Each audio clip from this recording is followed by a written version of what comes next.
मी ज्यावेळी महाराष्ट्रात मंत्री होतो 2004ला मंत्री होतो त्यावेळी विरोधी पक्षनेता होतो. माझा ॲक्सिडेंट झाला होता.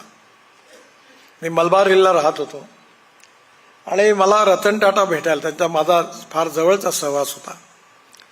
आणि ज्यावेळी ते आले त्यावेळी ते सगळ्या हायकोर्ट जज राहायचे एका बिल्डिंगमध्ये राहायचं, रॉकी हिल म्हणून.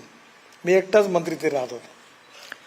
त्यामुळे रतन टाटा मला भेटायला आले आणि ते रस्ता विसरले.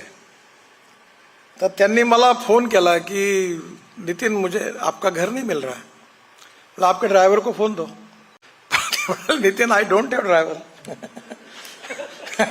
मी म्हटलं काय? म्हणजे आई डोंट हैव ड्राइवर, मैं ही गाडी चलाव. आणि मग ते रस्ता मी त्यांना सांगितलं आणि माझ्या घरी आले.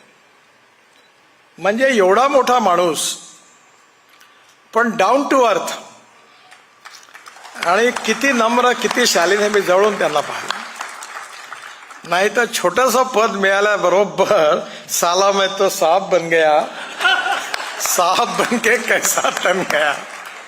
लगेच पोस्टर बॅनर, याचे सत्कार त्याचे सत्कार, गळ्यात हार. मला कळत नाही.